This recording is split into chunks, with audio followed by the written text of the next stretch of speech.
Stay with the story now. The city of Cape Town says it intends pursuing charges against those who slaughtered a sheep on Clifton's Beach on Friday evening. The Black People's National Crisis Committee held protests over the alleged closure of the beach. To discuss this further, the city's mayoral committee member for safety and security, JP Smith, joins us now live on the line. Mr. Smith, appreciate your time as always. Now, the slaughtering of the sheep on Clifton's Beach, what laws were broken exactly? So we have taken some advice, and it appears that there's national legislation, which I'm not entirely clear about yet, and a city bylaw that prohibits the slaughtering of an animal in a public place without consent. And so the frustration for us, of course, is that we have the power to deal with the transgression of the bylaw, but not the power to see through the proper investigation around this private security matter. That is in the exclusive hands of national government. But we have laid a formal complaint. That complaint has been formulated and will go through by email tomorrow to the Private Security Industry Regulating Authority, SERA, so that we can place the matter on record and get a proper investigation done. Because notwithstanding all the enthusiastic politicking around the matter, none of the people who have such strong feelings have actually bothered to lay a charge with SERA. So the city is doing that so that the matter can be investigated, the truth can come out. And with the bylaws, we will seek to uphold our bylaws as best we can, so we know no identifiable persons engaged in offences. We'll serve the notices on them. And I think the SPCA is also preparing today or tomorrow to deal with the animal cruelty aspect of it. But that's within their jurisdiction to decide how they want to deal with it. So, Mr. Smith, how would this work? How would this work in terms of the exact... about the beaches. Yes.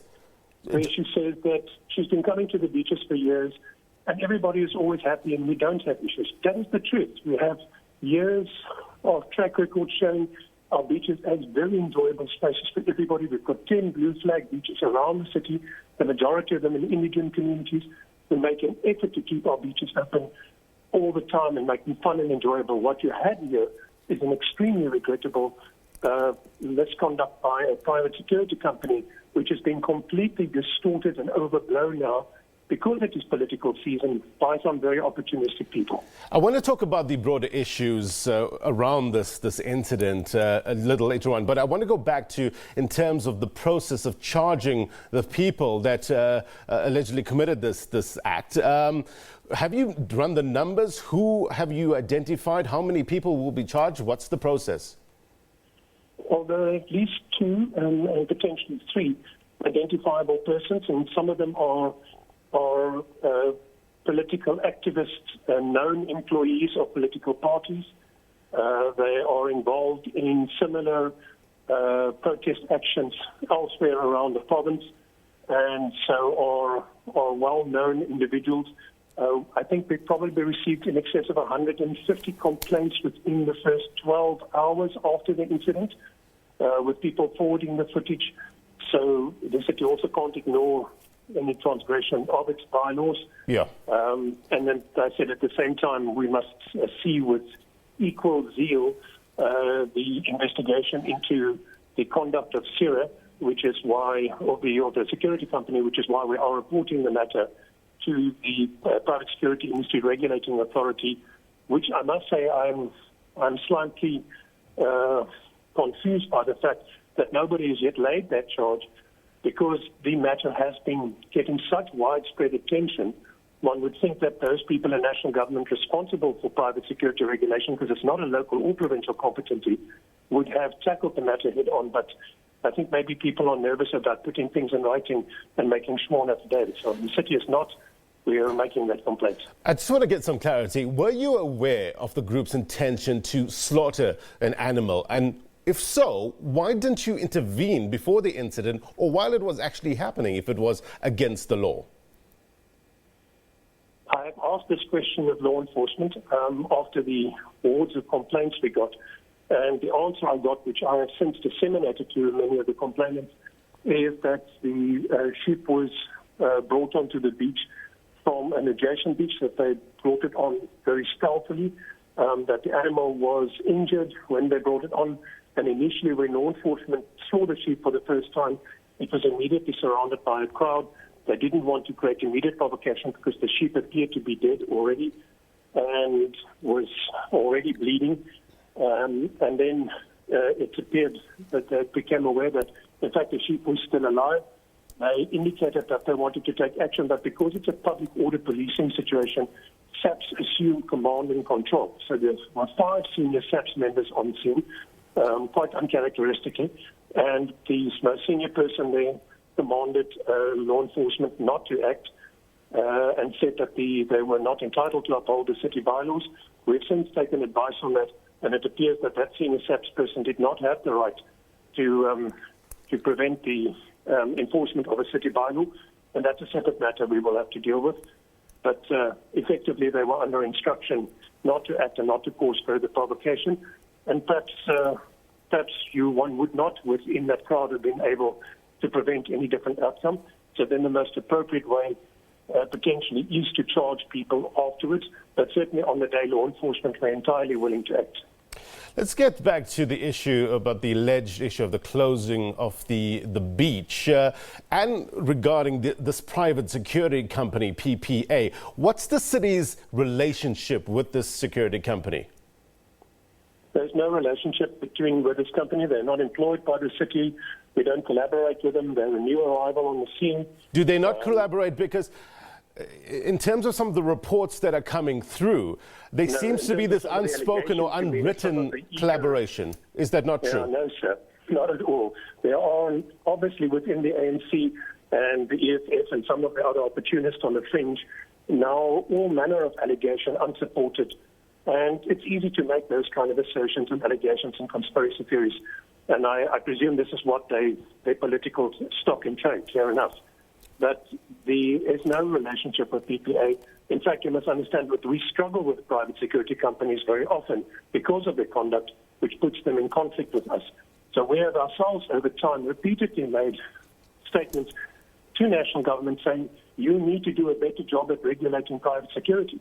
The wars that happened in our nightclubs a year ago with killings of different bouncers and security guards was another example of an unregulated private security industry that was allowed to run rampant for quite a while before anything was done, and only allow aggressive insistence in the end. So there is a robust failure of regulation here. That regulation is in the exclusive hands of national government, and many people are saying this is not limited to Cape Town. This is a problem across the country, where in eThekwini and in Ekurhuleni and in Joburg, private security companies close off roads and profile people as they come and go, deciding who's fit to pass and who not, search people on the street outside of their policing powers, and no big hullabaloo is made about any of that in any public domain. Cape Town is under a different level of scrutiny. We understand that. It is convenient for the ANC to make more of this than incidents that happen in their backyard.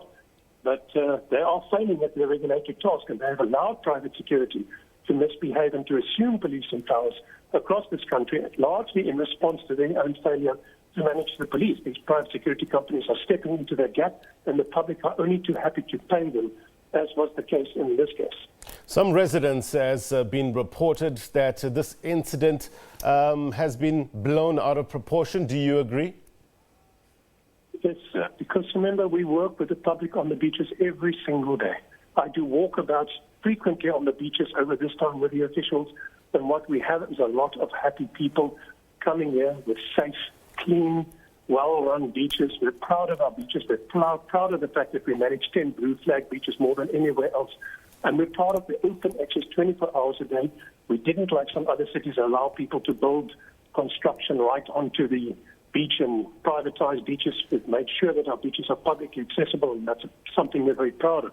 Mr. Smith, with all due respect, we didn't see many happy people over the past couple of days. Mr. Smith, sorry to interject, but with all due respect, we didn't see many happy people on the beach over the past couple of days. And it sparked, I guess this incident has sparked and opened up some wounds that seemingly have been festering over a while. Talk to us about the racial dynamics in the city of Cape Town, the relationship between the races.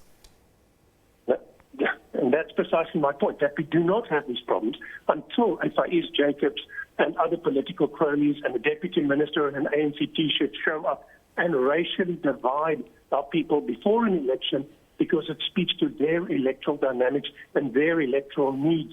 And they're willing to sacrifice cohesion, social cohesion, inclusivity, and non-racialism in their political pursuits. And that is truly sad and truly deplorable. But are you suggesting, Mr. Smith, that there are no race issues in Cape Town? Are you suggesting that there's no race issues in Cape Town?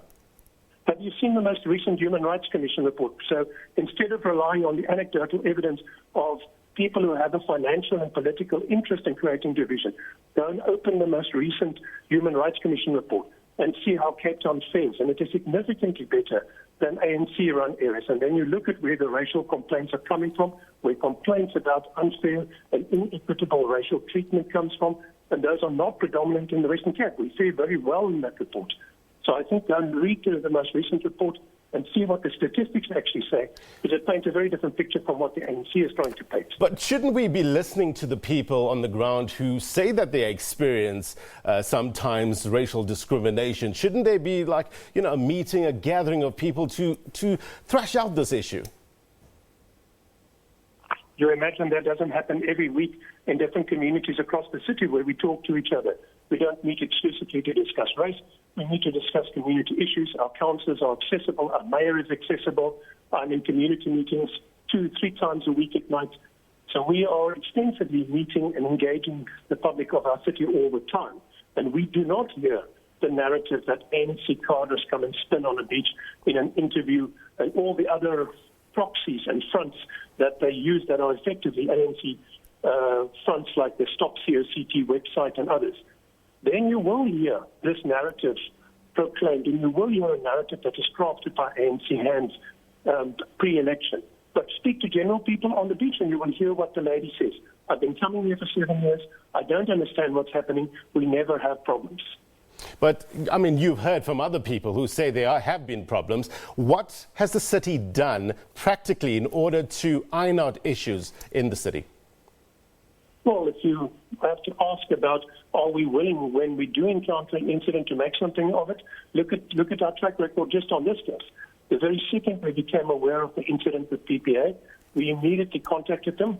We made it very clear to them that they're acting illegally and that we intend to take it further.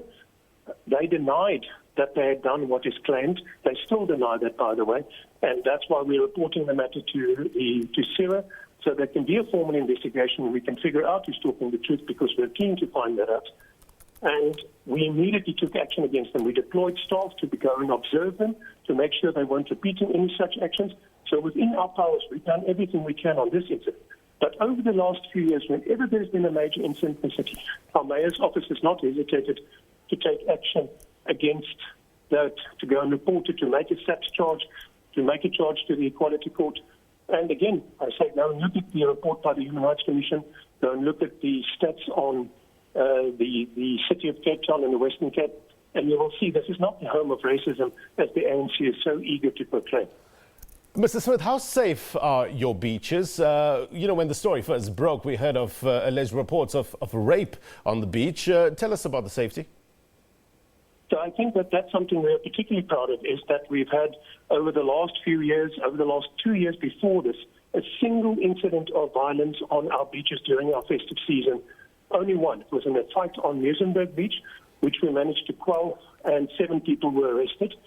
This year, the dynamic changed. We had 3 incidents on different beaches, and it's part of why I think the community in Clifton overreacted as well, or reacted, depending on how you interpret their feelings on the matter, and hired private security. But we've had 3 incidents on our beaches this year, and they're mostly alcohol-related, and they involve groups of young men, usually later in the evening, especially when the law enforcement numbers thin out, because our staff are then already on duty from 5 a.m. So we've moved the shifts later, and we've got more staff coming on duty later to make sure that we're able to keep the beaches safe. And that does occasionally mean having to arrest somebody who's under the influence or who's violent or threatening to other people. I had a bit of a chat with the Minister of Environmental Affairs yesterday, and she did mention that she applied, she asked the city to provide the department some information with regards to the investigation. She assumes that she'll get it by Monday. Is this likely?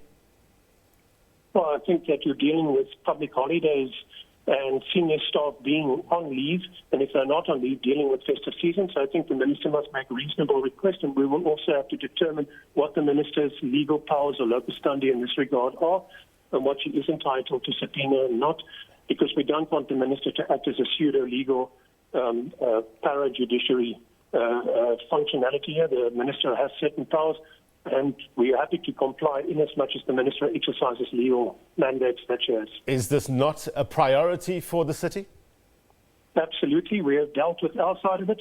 I would like to see the minister and the ANC put in equal enthusiasm into actually laying charges with SAPS around the alleged incidents and to lay charges to CERA, which to date they still have not done.